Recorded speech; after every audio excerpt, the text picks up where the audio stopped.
to the Horror Hangout, a podcast where two bearded film fans watch the 50 best horror movies ever and talk about them. My name is Luke Condor, and I'm joined by Mr.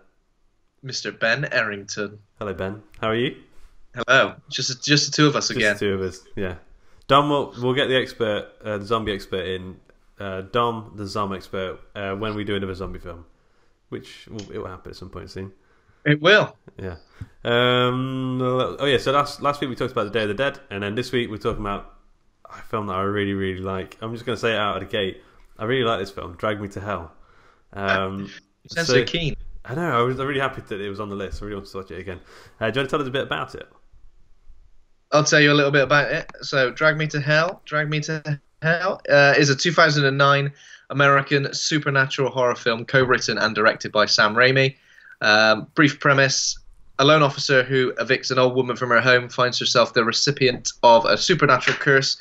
Desperate, she turns to a seer to try and save her soul, while evil forces work to push her to a breaking point. Yes. Shall I do the Empire thing? The Empire experts. Yeah. So this is what they have to say about it. You shamed me, rasps Hungarian gypsy at Alison Lohman's bank employee who's made the unfortunate mistake of not granting her another extension on her mortgage. Cue a curse to end all curses. Visitations from a demon called the Lamia.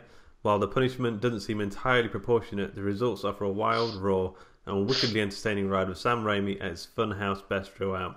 Justin Long, the loyal hubby on the other side of Lohman's hellish bubble, takes on the horror staple role of disbelieving agnostic. You'll want to shake him by the end. So on Rotten Tomatoes, this is 92%. It's got 83% rating on Metacritic, 3 out of 4 for Roger Ebert, and so on the Horror Hangout Board of Advisors, which is our little Facebook group you can join. You're welcome to join. Just search for Horror Hangout. So Michael Mayanda says one of his favourite endings to a horror movie. Edward Harvey says it was great to see Raimi going back to his roots in a way and making a picture with the same tone to early classics like Evil Dead.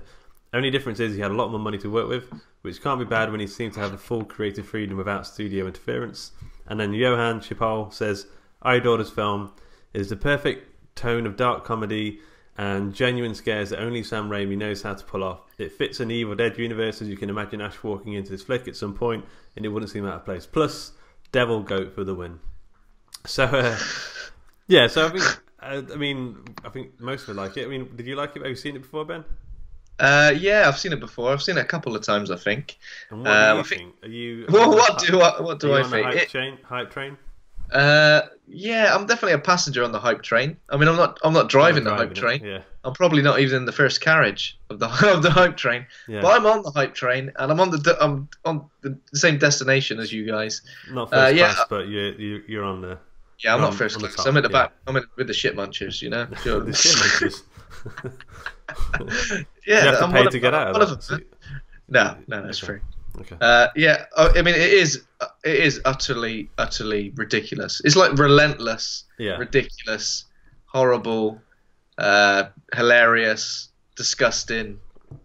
It's just one of those. It doesn't seem to like give up. Like some films, there's like a little bit of a lull in either the scares or the horror or just the it just doesn't give in, does it? It's kind of like scene to scene to scene to scene. There's more and more and more, and you think, where else can they go with this? And every single situation that the main character ends up in, you're just like, oh no, something absolutely terrible, absolutely gross is going to happen. Like it's always something really gross.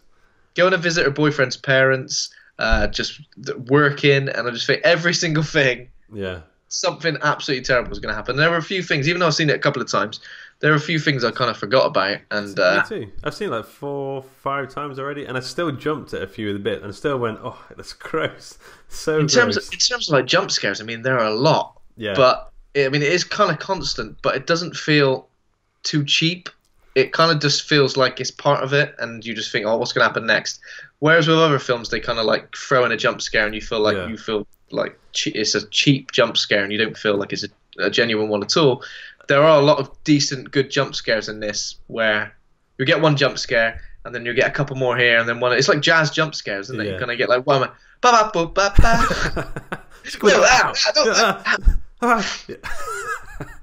That's pretty much what it is. Like, I couldn't predict. Like, you have a jump scare in like a modern horror film, and you can tell exactly when it's going to happen. You can tell when it's going to happen, but you know another one isn't going to come up for a little while. Yeah. You know that you've had a jump scare, you've got a few minutes of respite. With this one, you just get jump scared, then another one, then like a little 1, 2, 3. Oh, I was thinking about that. I think like because most horror films sort of take themselves sort of semi-seriously. I feel like the jump scares, if they have implored jump scares, are just like loud noises and a quick camera turn. I feel like it does seem cheap, but because this feels like you're on a roller coaster, like it's almost like you're having fun with the little jumps and turns and twists that are going on. You kind of like laugh along with the jump scares. Yeah, you do. I think it's not a usual reaction to a jump scare. I think a usual reaction to a jump scare is like, oh god, they got me, oh damn you. Yeah. But with this, you kind of like, oh god, Jesus, and you kind of like do go along. You are along for the ride. You're invested in it, and because it is Sam Raimi, you kind of know that he's probably having the time of his life when he was making this. He's just like, yeah, chuckle this in. So this film, this was his return to horror after spending 10 years making the Spider-Man trilogy. Spider-Man 1 and 2 are two of my favourite comic book movies ever. Spider-Man 3, me too. It's not as bad as people say, but it's not good. Spider-Man 2, I will tell you, when I first saw Spider-Man 2, I was like, this is how it's done. This is how comic book movies are going to be made now. Because before then, they weren't really comic book movies. They were just movies with comic book characters in, like the X-Men. X-Men 1 wasn't a comic book movie to me, not really. Yeah. I think, Spider-Man 1 and 2 are superb. I think Spider-Man 3's got a lot of good elements in it, but, it does kind of let itself down in in a lot of areas as well. Yeah. I mean, there's some amazing stuff in Spider-Man 3, like the Sandman transformation. Yeah. I think some of the stuff with the black suit was kind of cool. Not so much when Peter Parker was going all emo fringe and dancing. I quite like that bit. And being a bit abusive to women. Yeah. Yeah. I can't really say I like that bit, but I do like... That's the best bit. I do like... I do like the bit, like the whole idea of him being what he thinks is cool, because he's a geeky kid, and like this is his sort of version of cool. But there's a really weird. Do you remember that weird bit where like he's getting his landlord's daughter to like make him cookies, and like he's Is that when he's got the black suit? Is he doing that like maliciously? I can't remember. Yeah, I think so. Yeah, he's on the phone to Jonah Jameson. I think. Yeah. And he's giving him a bit of lip, and then he's like, "Go and bake me some cookies. Why don't you go and bake me some cookies?" And the whole dance off into the kitchen and bake some cooks. Oh. Yeah, and she's like, "Yeah, I will." The whole dance thing as well is a bit insane. But obviously, I think with the universal understanding from that is that Sam Raimi, there was a lot of interference from the studio to sort of squash in, essentially 3 villains, and like even Venom was like, I mean, it did feel like an afterthought, didn't it? Yeah, I think the Sandman was. I mean, the Harry Osborn thing to me. I mean, we won't stick on Spider-Man for too long, but the Harry Osborn storyline was just shoved in there. Like, it didn't really need to be there. But yeah. So just goes to say, Sam Raimi knows what he's doing. Spider-Man 1 and 2 were so good. So yes, he made those films for 10 years, and then he came back, and then it feels like he's gone, right, I've done that for a bit, and I've got some money now, and I've got some budget and some sway. I'm gonna do a fucking horror movie again, and it's like he's like flexing his fun horror movie, the stuff that he was practicing with the Evil Dead franchise, but he's doing it with such bravura and without the shackles of the Evil Dead franchise, and just like this is what my horror is. And it's just to me, it's like it's a masterclass in Sam Raimi horror. Yeah, it's like the horror comedy thing, which I mean you don't get that much of, really. We were talking about it's quite a niche thing. It's quite a niche thing. I mean, I'm sure there's plenty out there, but I mean, in terms of like mainstream films, there's not that much really. So I mean, it is, or at least not much done right. I mean, a lot of the time you'll see a horror comedy and it'll be just I can't think of many that really walk both lines of like horror and comedy. Like you're saying before, like the jump scares in this, you're kind of laughing as they happen because it's funny. Like it's funny and scary. And some of the disgusting stuff is like it's almost so ridiculous that you're just like, of course that would never ever happen. The nosebleeds, like just like starts sneezing blood all over a bus and then runs away. Exactly, but it's just like taking those all fears we've got. You know what I mean? Taking those fears we've got and just running with full pelt, because it's just like, that's when you're at a funeral I mean, I've never been to an open casket funeral, Yeah. but if I was at an open casket funeral, I'd be thinking, don't fall onto the body, don't have the body fall on me. Yeah. So that's like your most deep-seated, ridiculous fears. Like when you're in the swimming pool and you're like, there's a shark in here. It's one of those fears. It's just obviously Sam Raimi's really good at just grasping hold of them and exploiting them. Really. Yeah. I don't. He's not really done any. Well, Ash vs. Evil Dead after this, but this was the last horror movie he's done, I believe. Yeah, I guess so. How was he involved in the Evil Dead remake? Was he just like a producer or just like a?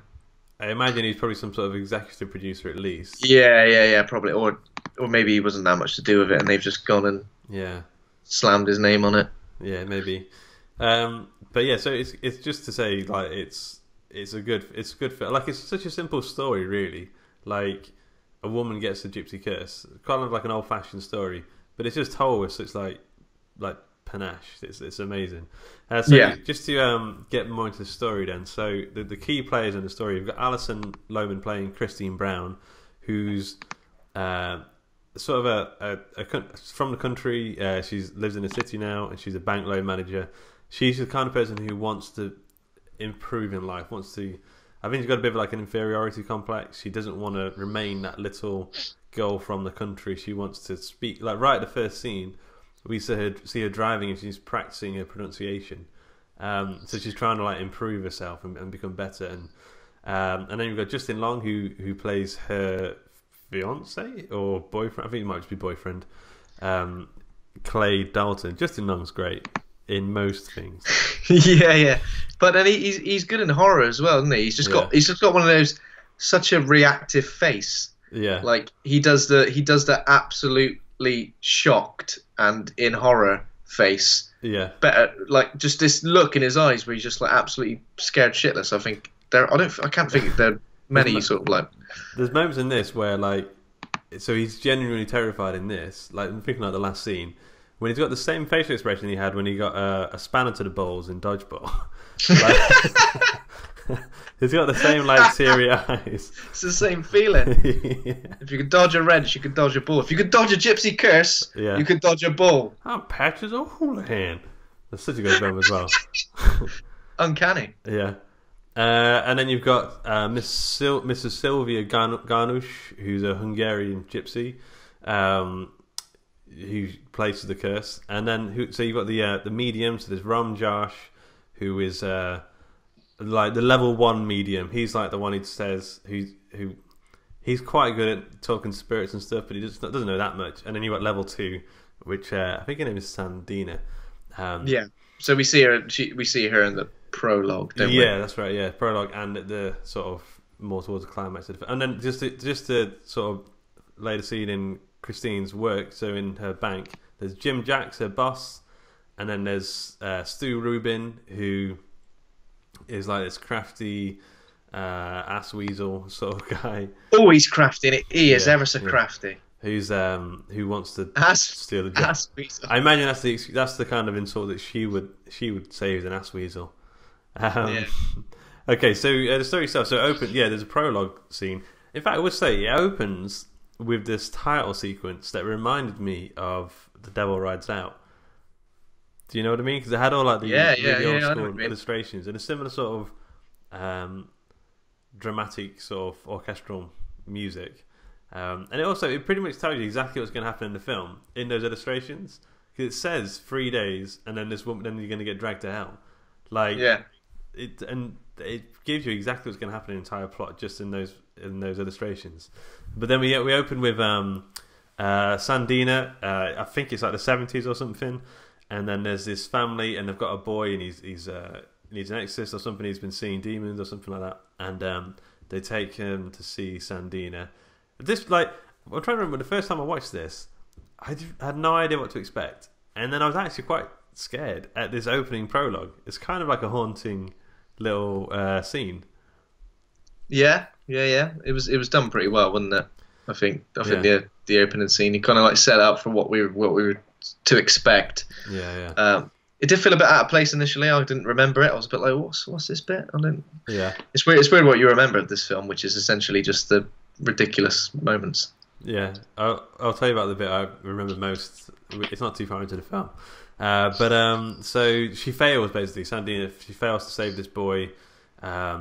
He gets like picked up and drops onto this floor, and then hell opens up beneath him and drags him away. And then it cuts to the titles with like that. Orchestral. Well, what does she say? What's the woman's name? Sandina, I think. Sandina. Yeah. She says she knows from that moment. She knows we will meet again. Yeah. Spirit. Yeah. How does she know? How does she know? I don't know. She's good. She's good like that. Yeah. And then we cut to the modern day, present day. We've got Christine. She's, like I said, refining her enunciation. She's on her way to a job. We find this is what I really like about the story. It's so it's economic in the way it's told. Like, you know exactly who the main character is. You know exactly what she wants because there's an assistant manager position available. We know she's the kind of person who wants to better herself. She just looks at the assistant manager empty desk, and we know that's the goal. And then that's the thing. Like I thought immediately that was all you needed. She looks at that. It's a close up of the empty desk with the assistant manager's thing. You didn't need someone to walk past and go, "Hey, you got your eye on the old assistant manager's job." Do you know what I mean? But you can imagine that it was just. It's just so economic in the way it sort of sets her up as a character. And then she talks to her boss. Her boss says the job's between you and Stu, this new guy. But she wants to ask the ass weasel. But he wants to see her be a little bit more cutthroat because he feels like that would be good for the assistant manager job. So then we have the introduction of Garnouche, and she's doing that finger tap thing, and like instantly she looks like pretty horrific. She's got like the manky teeth. She's got the teeth. Yeah. So she's got fake. She's got pretty nasty fingernails, pretty nasty skin, a pretty dodgy old eye. Oh yeah. And that's when life started going wrong for her because she said something about how she can't keep up the payments for her house because her eye, for the sickness in her eye. So she's had 2 extensions on a loan or something on a mortgage, and she's going to get kicked out of the house. And Christine's like, "Don't worry, I'll see what I can do." And at this moment, Christine's given the choice. She can either do the right thing and extend this woman's loan and keep her in a house, or she could act upon her already well-established need to get this promotion. And she takes that and she denies the loan, and then that's pretty much where she goes wrong. That damns her to hell. It's like it's not. I don't think it's the right punishment for denying someone a loan. Like, yeah, I think it's almost the moment where she damns her to hell because she gets down on her knees and sort of begs. Yeah, and then she still says no. Well, she pulls away and she says no, and then that's the straw that broke the camel's, the gypsy's back when she says you shamed me. I got down on my hands and knees. I'm a respectable. You shamed me. Yeah. That's not on, Deny me a bank loan, deny me an extension on that. But if I get down on my hands and knees, you better say yes. Otherwise, you're gonna have hell to pay. The thing is, like, if I really wanted like an iPhone 7, and I went into the Apple store and I didn't have enough money, and they're like, "Wait, no, you can't," and I just got down on my hands and knees, and then they still said no, I wouldn't damn them to hell. Like, but that's you, Luke. That's you. You're not a Romanian gypsy with a history of these things. Yeah. She's probably damned many people to hell. She had a dodgy eye as well. I mean, if you had a dodgy eye, they'd probably give you the iPhone 7. They'd say, "They go, look, mate, come on. You need some cheering. You need some cheering up." So she's basically pissed off this Miss Garnouche, and then I don't think she's really done anything that wrong really here. It's out of her hands really to a degree, but then she gets in the car and she's about to go home, and it's night and it's dark and it's in the garage, and then she turns her head around and Miss Garnouche is in the back seat of the car. And classic. And then this is a pretty awesome like fight scene. Like, yeah. Well, precursor to this is the handkerchief that we see sort of like flowing in the wind, that we see billowing up in the wind, and it's a bit like there's a jump scare with a handkerchief. You know what I mean? It's floating around a bit, and then suddenly, bang! It's on the windscreen, and that was a jump scare. Yeah. Have you ever suffered from a jump scare based on a handkerchief before. Just Not your own. this one time, my own. I had a really terrifying handkerchief as a kid, but this is It was, something else. it was in your pocket there, and it was always whoa, hey. Yeah. And like there's a fight scene here. She gets a stapler right on the sick eye, and then she's like, it's full on fight scene here. It's like Mortal Kombat. Like this is full on MMA. And she's like, Miss Garner, she's like pulling on her hair and her ear and stuff, and then she ruler in the mouth. Oh god, yeah. Whew. Jesus. ruler, right there. So the ruler turns sideways that way. Oh dear, yeah. Jam your mouth open. Horrible teeth. And she coughs it out, and it shoots against the window. It flies out like a projectile. Yeah. I kept thinking during this, I mean, it's something I often think. But I kept thinking, could I fight an old woman? Like, if presented with it, would I just run, or would I try and get away? Could I properly fight an old woman? Like, I don't know if I could. If she was like trying to pull like my face and stuff, I mean, and if she's in your car, I think you've got a right to like punch her face off, knock her head off. That'd be weird. I would feel a bit bad about it. I just feel a bit strange beating up a woman. I mean, I jam a ruler in her mouth without any problem. Yeah. But, she's stapling her in the head like pretty soon. Yeah. The fight's only a few seconds in, and already staples are going. That is a good point. She does escalate quite quickly. Like I probably wouldn't go straight to the staple in the eye. No. I mean, punches and stuff. It's fair dues. A stapler in the eye is and a ruler in the throat. Like she's trying to kill her. Like she's trying to kill the woman at that point. Exactly. She's stationary crazy. And then we have this is the bit that's that like always sticks with me. So she drives forward in the car. She can't see what she's doing. She puts the seatbelt on, and then she hits the car in front, and Miss Garner flies forward, slams her mouth into the dashboard, and all her dentures shatter. And then as part of her revenge, she starts gumming her. Like Miss Garner, like she jumps over, and like the entire bottom half of Christine's face is in Miss Garnish's mouth.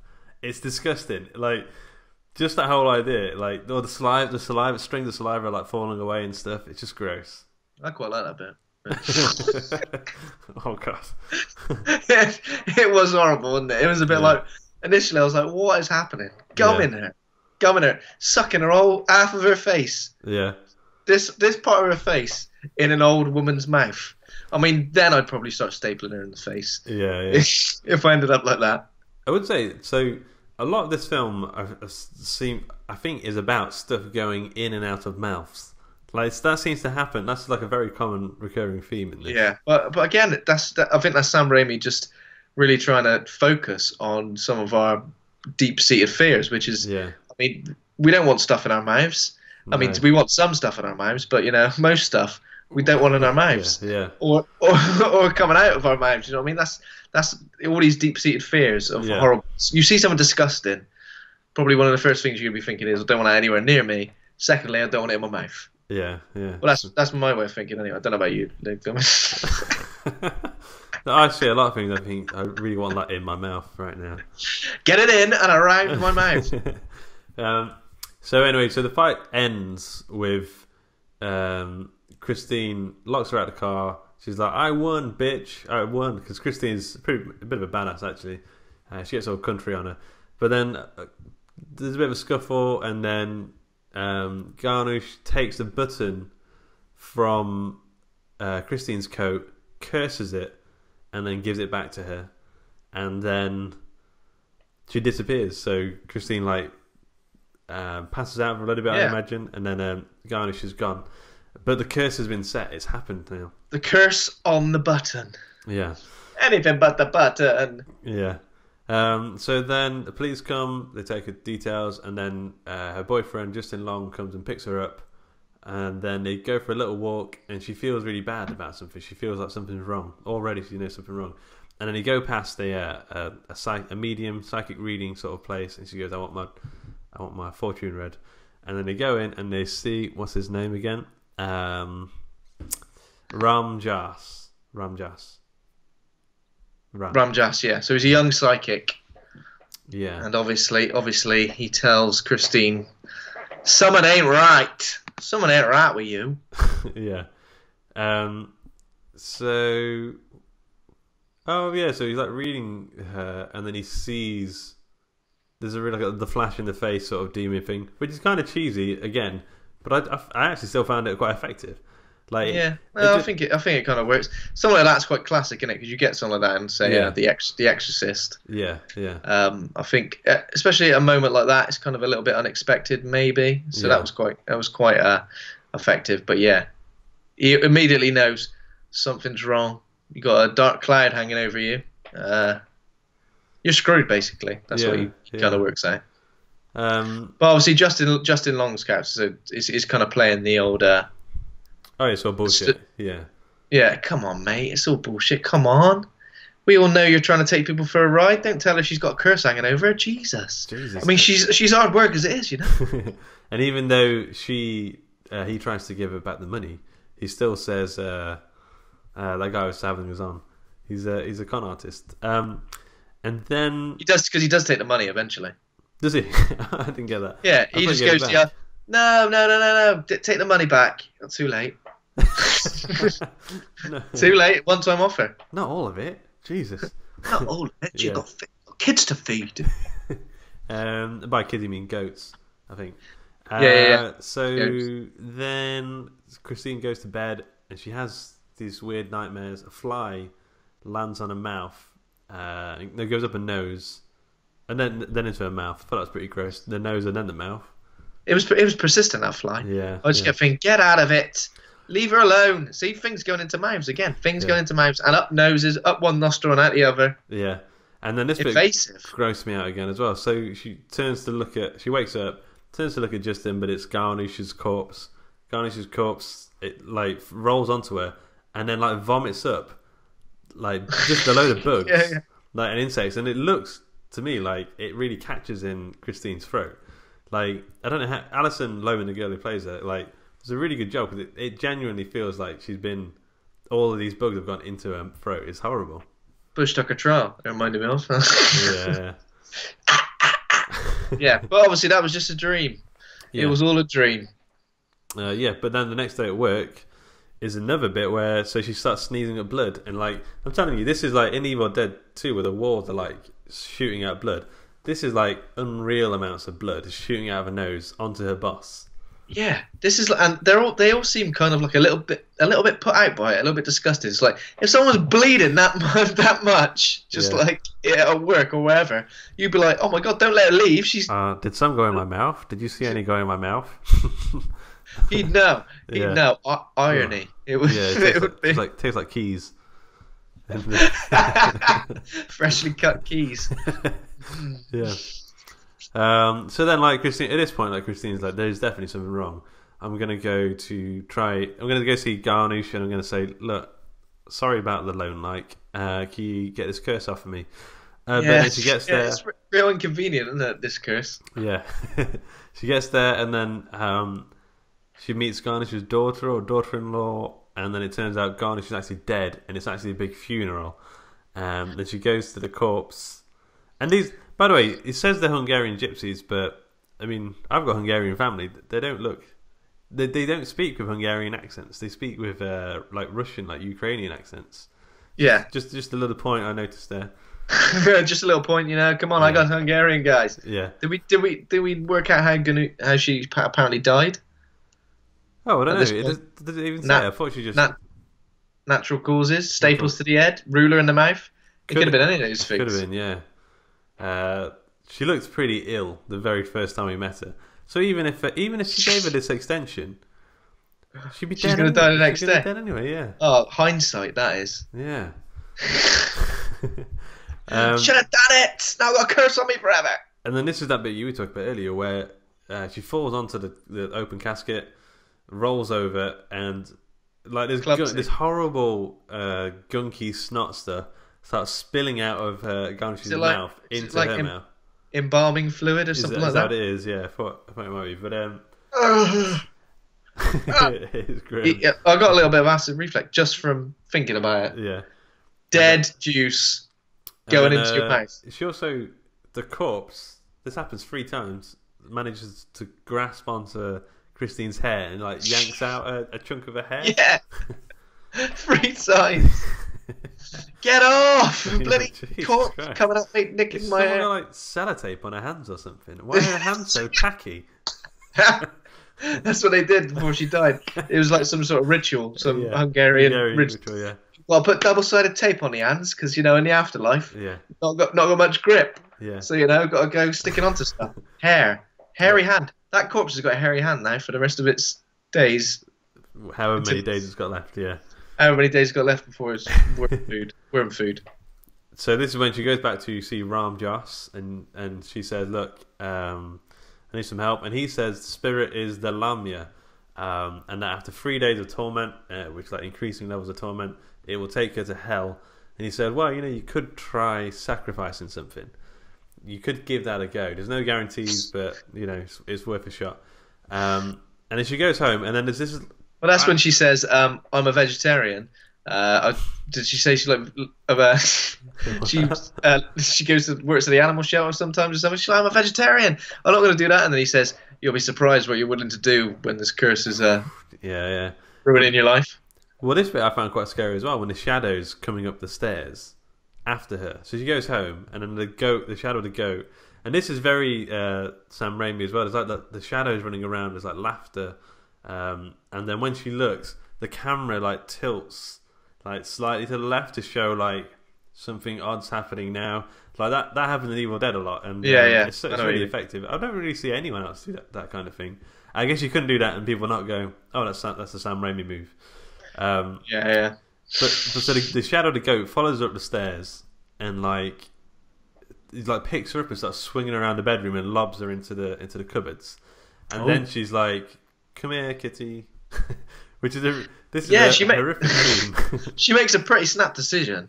Yeah. She's gone from being a vegetarian to being terrorized by this spirit for several minutes. Yeah, and she's made the jump. Not to kill like a chicken, like the medium suggested, or anything like that. She's made the jump to go, "I'm just gonna kill my cat." Yeah. I mean, it's a pretty big jump.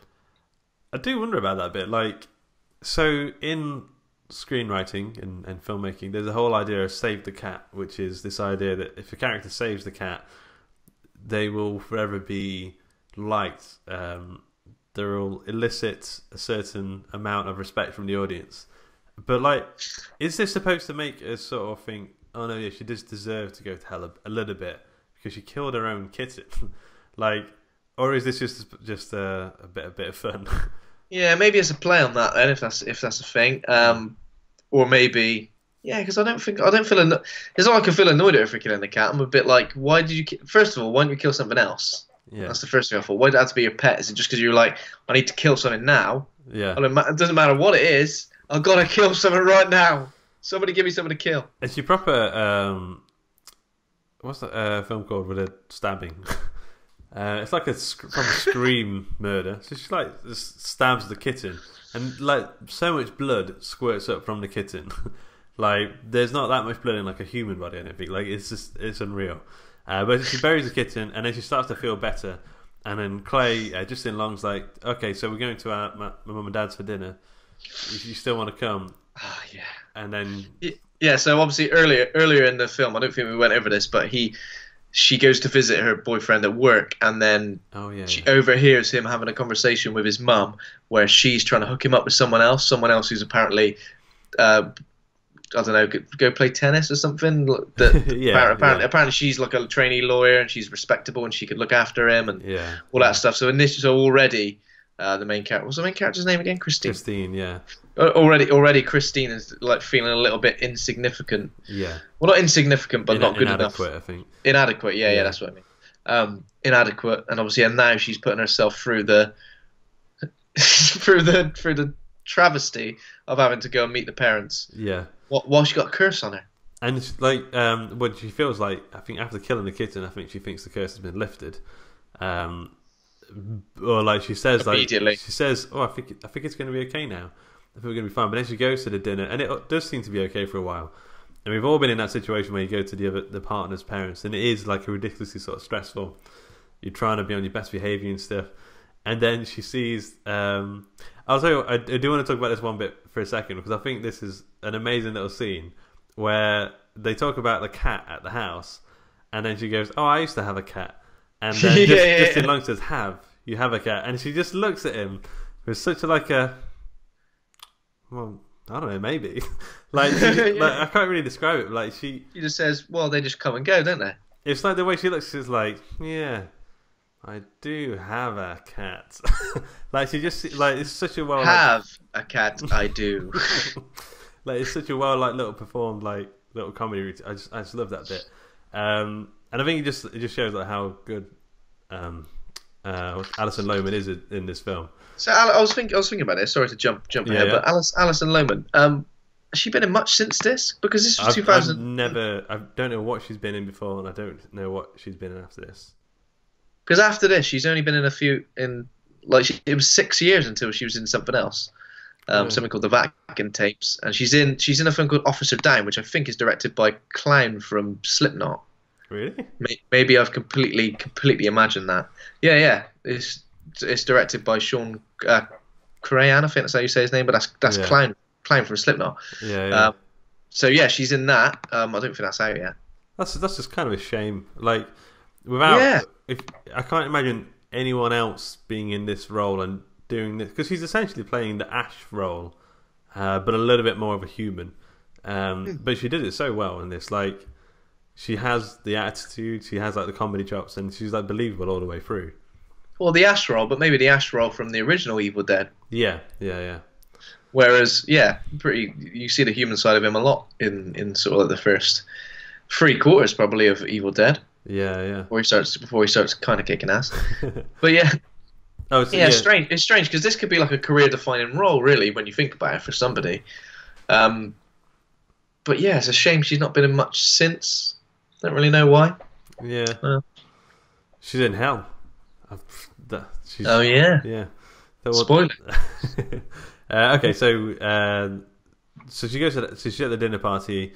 She's doing quite well. Like we're rooting for her. Like she's doing quite well, and all of a sudden she starts to her cake starts to move, and then there's Miss Garnish's bad eye is in the cake looking at her, and then she stabs it, and then it squirts a load of eye juice on her eye gunk, and then she starts coughing.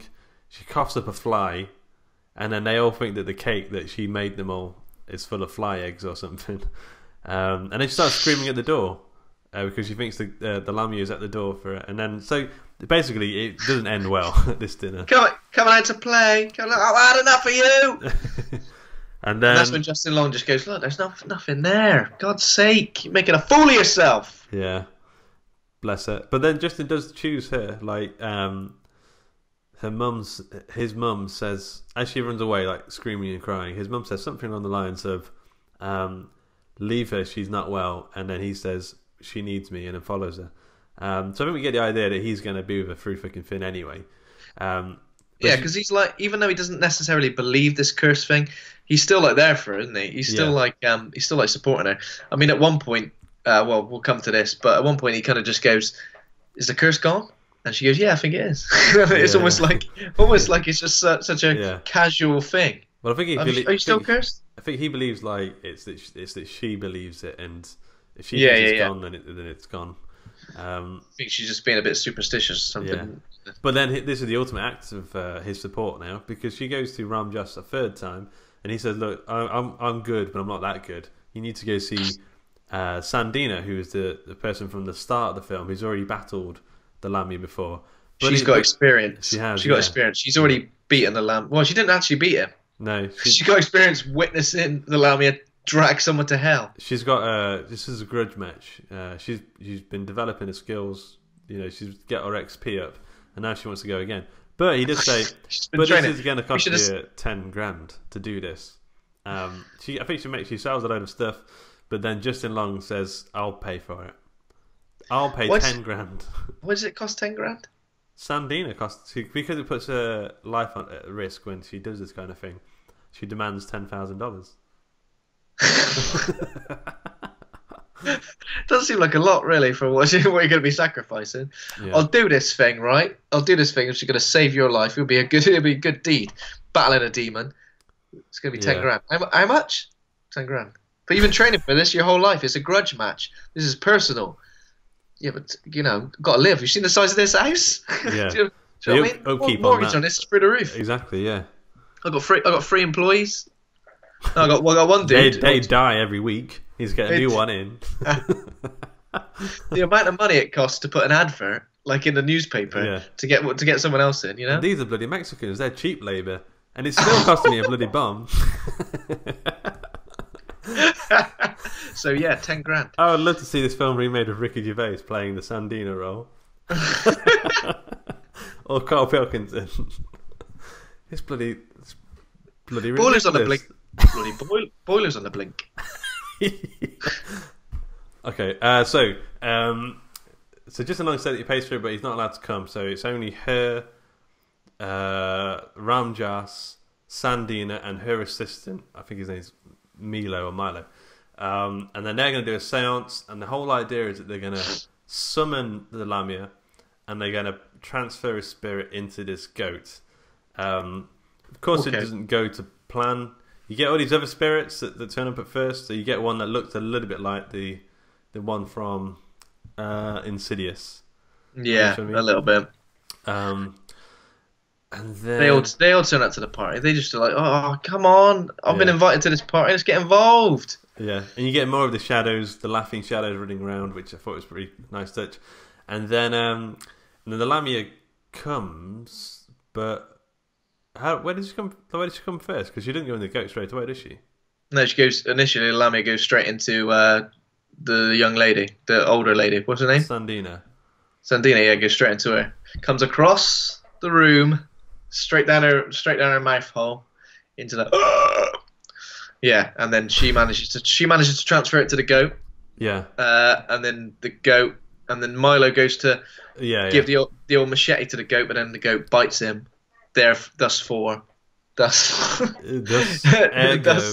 Ergo, Yeah. transferring the spirit into him, and then this goes very from dusk till dawn, doesn't it? Like with all the makeup and everything was very dusk till dawn, like furrowed brows, scary eyes, and sharp teeth. So it's ludicrous at this point. So, but I still enjoyed it. I would say this. Some people may have thought this bit went a bit too far, but I thought it was funny. So before he goes into Milo in the goat is calling her a whore, like yeah. which to me is like full on, like that's full on Sam Raimi Evil Dead. So they're always calling people whores for some reason. Was this straight up CGI? The goat, I think it was, wasn't it? Was it CGI? It wasn't like an animatronic or anything, was it? I've got some trivia about that. So yeah. I'm getting ahead of myself. Yes. So she goes into Milo, and then Milo starts like, oh yeah, so he vomits up the cat. He says, "I don't want your fucking cat." So the sacrifice, he gives it back to her, and then he starts dancing on the table, and then you've got the whole voice modulation thing, so he sounds a bit like a Deadite from Evil Dead, and then he's like doing this weird hovering dance, and then so what's the name? Sandina banishes the Lamia, but dies. So she didn't even like kill him as her final. Who gets this 10 grand then? Oh, that's a good point. Have they already done the cash transaction? Must be. If they've already given her the suitcase with the cash in, PayPal they might might go have straight in. bank transfer. See, if they did it with a bank transfer, they're screwed. Google if Wallet. they did it with PayPal, they're screwed. If they're doing it in cash in like a briefcase, then they can probably just go. I'd probably just like slide it back under my table. Yeah. And be like, "What? See you later." If it was PayPal, you could dispute it. Yeah. Put in the reason. Yeah, because if you did it as a gift to friends or family, just say, "Look, I gave it as a gift, but she's dead, so give it back to me." That's why for that you do it as a service and buy a protection. Yeah, but then she didn't actually follow through on the service she was Exactly. going to. So then you can dispute, and then PayPal should pay you back. Yeah. Well, hopefully she sorted out. Yeah, I hope so. Yeah. Because that's 10K. Yeah. I mean, that's not. The only person who's really out of all this is Justin Long for putting the money up. and it didn't even Yeah. doesn't even work. So but she thinks it's worked. So she's like, oh my god, she gave her life up, Sandina, but now I'm free. And then Ram Dass is like, no. So she only banished him from this room. You've still got like 20. You've still got 10 hours, mate. Still 10k, £10,000. What happened? She banished him. Quality from this room. Yeah. Oh, can I just stay in this room? I've got to stay. I'll just stay in the room. Well, if she. Well, okay, so she's banished him at that point, but she says it's still going to come to get your soul. You've got the. He puts the button in an envelope and says, "Give this to." He will come for whoever's the owner of this envelope. That owner doesn't necessarily need to be you. So she goes, "All right, I work with a knobhead. I know this dick at work." Ass Weasel. Ass Weasel at work. Yeah. I know this right dick at work, right? He giving it all out all the time. He nicked the bloody forms off my table. I'm gonna have him. Have a curse on you. Yeah. But then when she goes to meet him, like, he starts crying, and it turns out he's not that bad. I mean, he elicits sympathy, and then she goes, "I can't do it," but I'm gonna go give it back to Garnish, even if she's dead.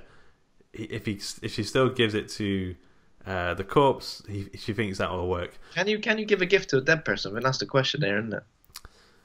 Well, if we don't know, if you do it right, but she doesn't do it right, does she? So she. Did you see, the first time we saw this, the old switcheroo? Did you know what happened?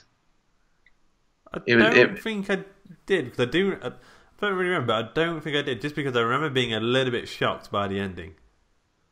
Yeah, it felt a bit. It was quite signposted though, I think, because obviously the old dropping all the paperwork in the car. I kind of knew what happened, and it was. I think it's only because I've seen it before, but I kind of remembered what she mixed up with. So so obviously she goes to try and give the button to Ganesh. In In the grave, digs up her corpse while it's raining. And the corpse just gets worse. Like, it just looks worse and worse, and like it looks more and more like a zombie. Yeah, so it starts raining.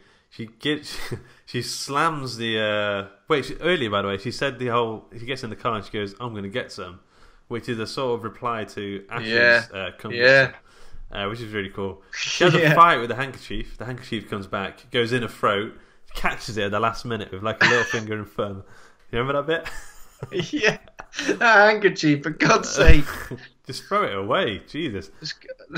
And she catches it, pulls it out, and then rips it up. And then she goes to the grave, digs her shovel into Garnish's mouth, wrenches it over, literally wrenches the mouth open, shoves the coin in, kicks the jaw shut. And then you think that's desecrating a grave. That's desecrating a corpse. You'd be surprised at what a person will do under these circumstances. These are all things that she'd do some serious jail time for. Yeah, you know? Yeah. And murdered a cat. She murdered a cat. Punishment's not harsh enough, I would say, on animal cruelty. No. So she wouldn't have gone too bad there. So she tries to get away. The corpse, for some reason, there's like the grave fills with water. The corpse grabs another load of hair. The sticky hands again. The sticky sits up with sellotape hands, and she's just like. She's in the what's the gang called from Home Alone? Sticky Bandits. Sticky Bandits. She's in the Sticky She's Bandits. She's an honorary member of the Sticky Bandits. So this Sticky Bandit. Is she making some sort of wig of Christine or something? Like she wants loads of that. Barnet. That fatch.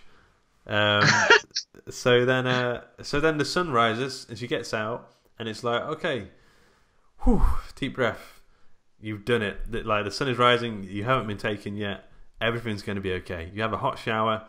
Justin's waiting for you at the train station. Go buy a Coke. Have a muffin at Starbucks, whatever. Get on with your life. Other coffee franchises are available. Yeah. And so she gets there, and then she gets on. They're on the train platform, and then Justin goes, "Oh, you got a new coat? What happened to the old one?" She goes, "Well, I thought I'd treat myself." She also finds out at this point Stu's been fired. The ass weasel's been fired. She's got a new job waiting for her Monday morning. Life is coming up, Christine. She's been to H&M. She's got a lovely new coat. And it was closed, but they opened it just for her to get that coat. Yeah, he Because she's did. got a special thing with her boyfriend. That's the way she talks through the window. We're going, it's a really special evening or something. Come on, then. Closed. Yeah. Okay, so right at the end, you think it's going to be okay. And then he goes, oh, you got a new coat? That's a shame because I've got the button from your old coat.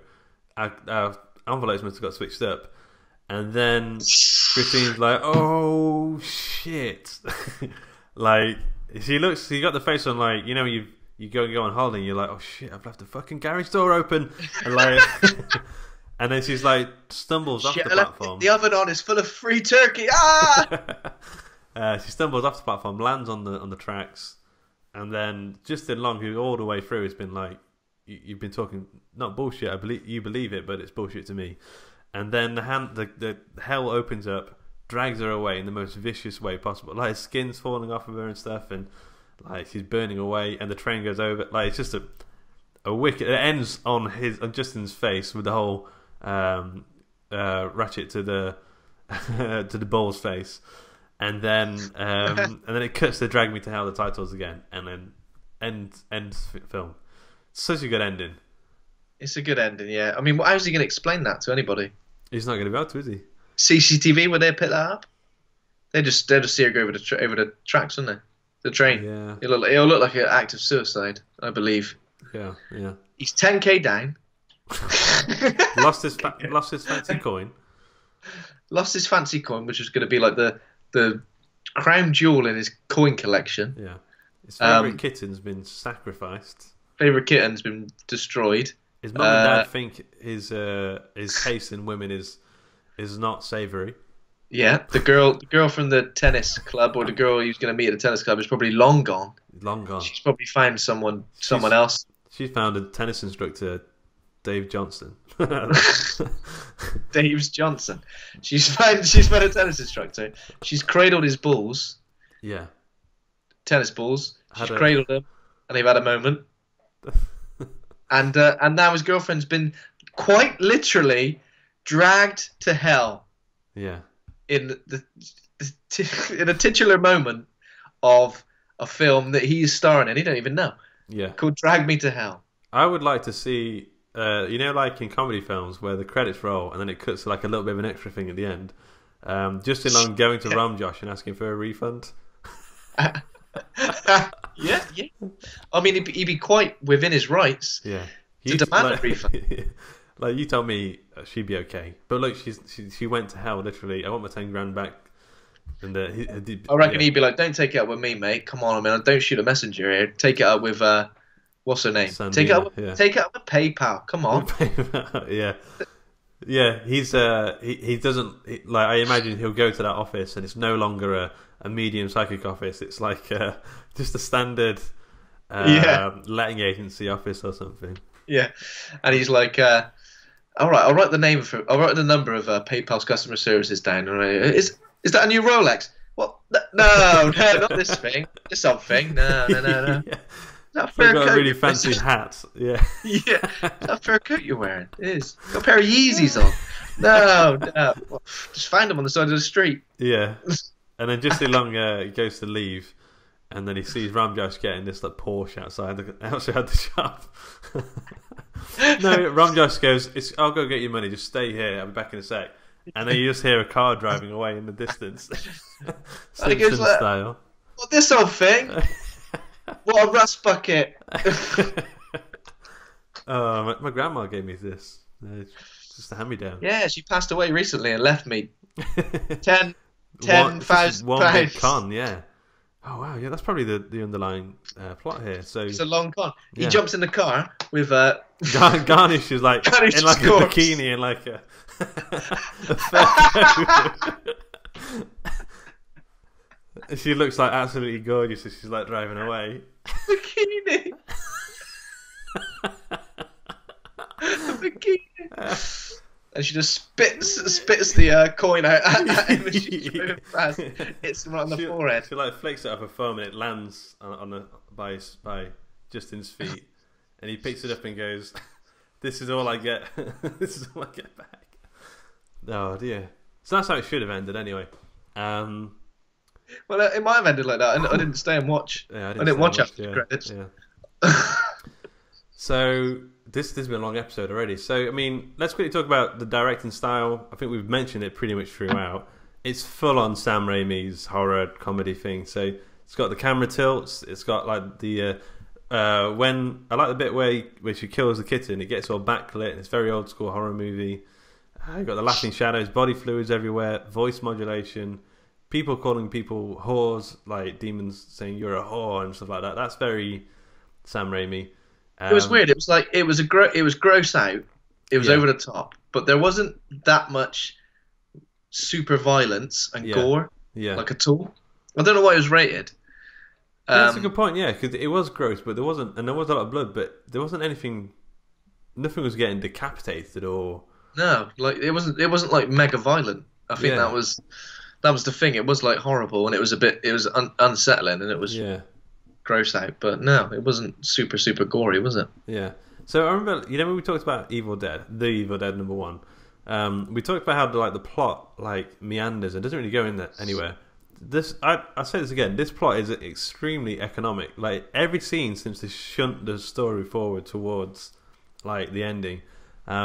I do feel like the storytelling craft is almost like it's like a Holden 1 for Sam Raimi in this. Like it's so spot on. Like, and I think he's like learned a lot from his Spider-Man making. Spider-Man 2 is another film that's like so spot on in terms of the storytelling.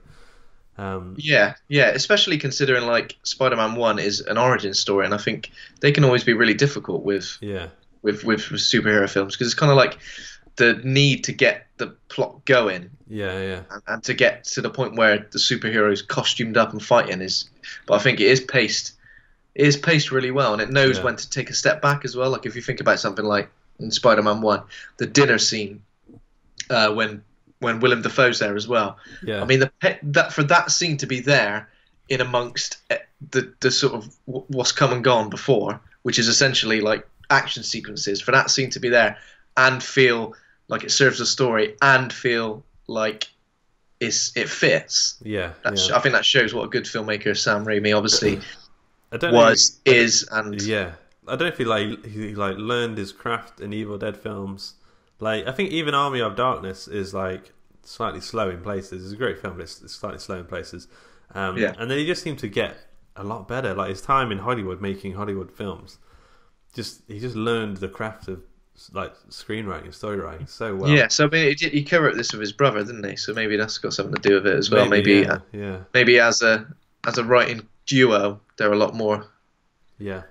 Not a lot more sort of like focused with it. Well, you get the feeling with like stuff like Evil Dead, it feels a lot more like a sort of like a passion project, doesn't it? Rather than something that's there to show rather than tell a really amazing story. Yeah, it's kind of to show all these cool effects and all this cool gory shit and crazy shit.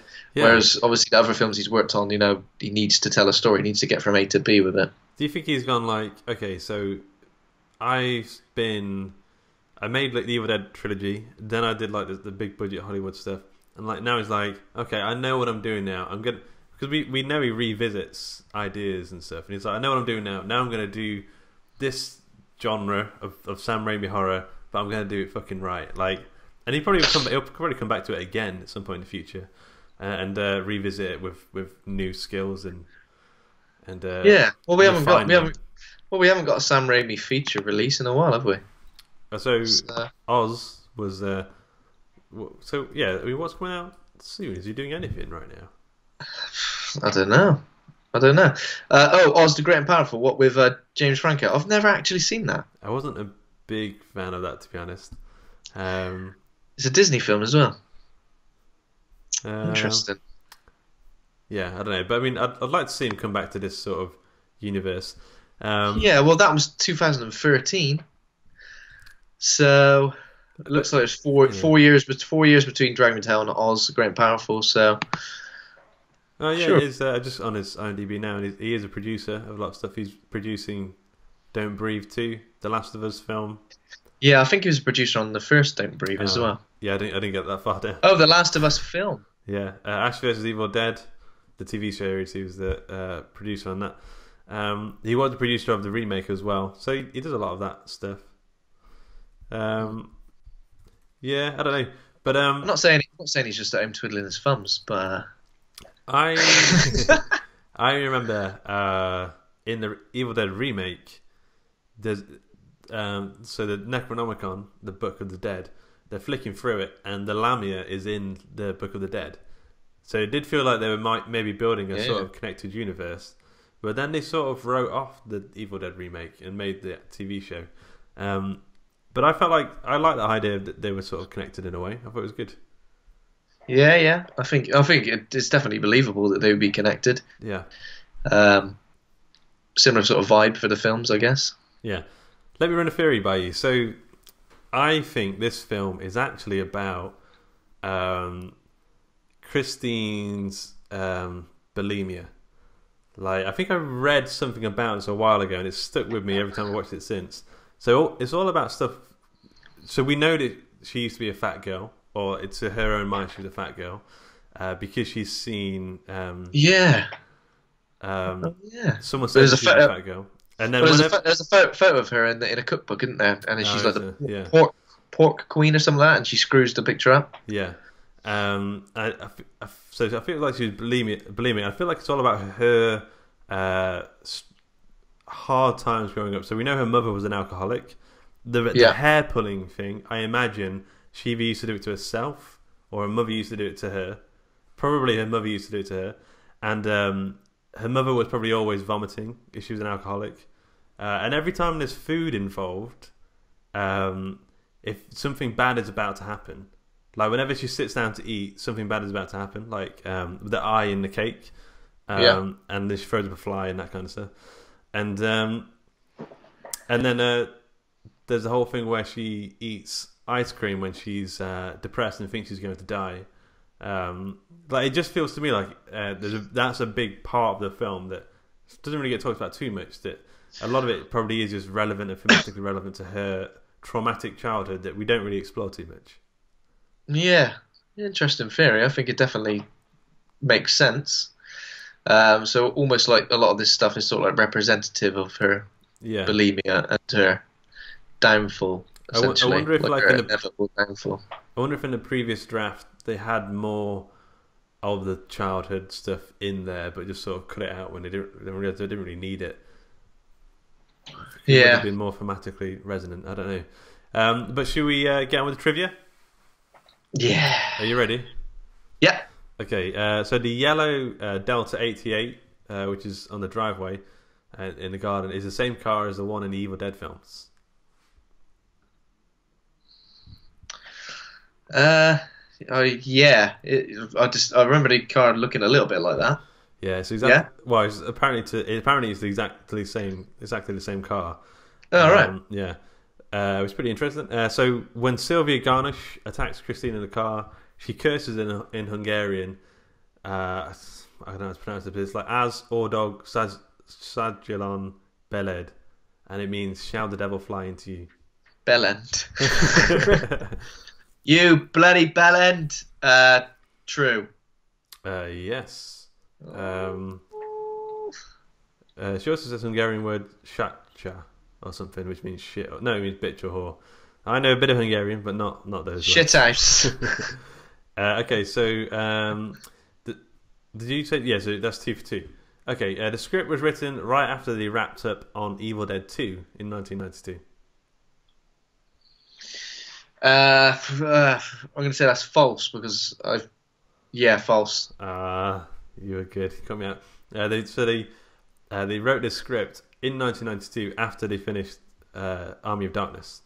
Right, okay. Right, so it was still quite a while ago. Yeah. See, because I wasn't. It's one of those things, isn't it? You kind of think if he was so busy with everything Spider-Man and that, it feels to me like something that is brand new, as in a brand new idea after sort of Spider-Man, where he's gone, look, I'm going to write something completely new and ridiculous. The possessed goat looks like a goat puppet, but was actually masterfully brought to life via the use of green screen and mocap technology by Andy Serkis and Studios. Andy Serkis. Andy Serkis Senior or Junior, because we know both of them are good. This is the junior in this one. False, because I reckon it's Senior Senior. Um, True. Fair enough. Sure.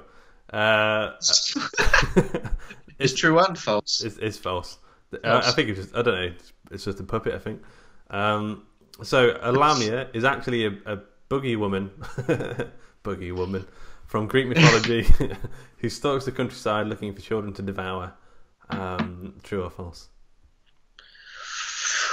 Ooh, true. True, but it says bogey woman here, not boogie woman. I Ah. just thought boogie woman made more sense. But yeah, you can have that. So that's 5 for 5 on that one. Well done. It's because I scour the IMDb trivia section for hours before I dive headfirst Do you into like the trivia make section. flashcards and get the missus to like read you back the flashcards and test you? Please test me. Yeah. Test me. True, false, true, false, false. That's 5 out of 5. Hell yes. Yeah. And then you celebrate afterwards, right? You I don't know. What do you do when you win? I just have a good old swiggity old. Are you gonna say something terrible? Doesn't matter. Don't worry. I give my Heisenberg head a real good squeeze. So those listening to the audio Sure. won't see what he's squeezing right now, and let's just say it's an actual. It's a head. I've got. Sure. It does look like me. Okay, so what are you going to give this film? What rating? Oh. I mean, it's a good time, isn't it? It's a Yeah. good time, and I enjoyed it like as much as I did like the first couple of times I've seen it. So probably like a solid B, I believe. Yeah, I'm going to go with an A minus. I don't know what it is about this film. I just You're really generous. love it. Like, I guess I don't know. It's still like my expectations going into watching it the first time. I was just so shocked by how good it actually was. I was just expecting schlocky, like nonsense horror, but it is really quite well thought out. And when I looked into this sort of underlying stuff with the bulimia and like these other themes, I kind of feel like there's more to it than even I'm probably seeing here. Yeah, because I think on the surface, it's just like one of those. Like if you discuss it with somebody who's like a casual film fan, they would probably just say, "Oh yeah, Drag Me to Hell. Oh yeah, it was all right." Do you know what I mean? But I think knowing that it's Sam Raimi and knowing everything that goes into it, and knowing that this is off the back of the Spider-Man trilogy, knowing everything that came before with Evil Dead, and now obviously the other stuff that you're saying, the underlying stuff in it. I mean, it's a really sort of accomplished horror film. That's the word for it. I think accomplished. Like when I think of like the production in terms of like just the little bits where like she gets her arm stuck in right like elbow deep into Thingy's throat. Like that terrified me when I first saw it, but it's kind of funny as well. Like I just feel like it's a very well put together, accomplished, well thought out horror film. There's just a lot of bits where you just kind of go, oh. Yeah. And I understand why some people wouldn't like it, and that's fine. But for me, this is a great horror film. Okay, so the next week we are watching The Skin I Live In, which is have you seen it before? No, I've not seen that before. I recognise it. I think I may have seen a trailer several years ago. How old is it? I remember watching it like quite a few years ago. Oh, you've seen it. You've seen it already. Yeah, I really, really liked it. It's more arty than I think the ones we've seen so far. More cinema, as in art. It's more arty. It's more cinema. Some would say it's film. It's film. Yeah. But yeah, it's good. Okay, so this show is brought to you by the Story Studio, Hawk and Cleaver. Head over to www.hawkandcleaver.com and grab a free book. Also become a patron for early access to episodes, bonus content, and heaps of free stuff over at patreon.com/Hawk and Cleaver. Thanks to Kovacs Kalman for our theme music. You absolute legend. You are a star. Thank you times 8. Is this the eighth episode? Yeah. Thank you times 8. Thanks to Acast for hosting the show. Thanks to the listeners. If you enjoyed the show, please give us a 5-star rating and review in iTunes. And remember to hit subscribe. Thank you to my co-host Ben for being a real horror dude. This has been quite a long episode. I feel my throat starting to go. Oh. Oof. Oh God! Pull the throat. You need to do some more throat exercises. Yeah. Throat singing before bed. I need a lozenge.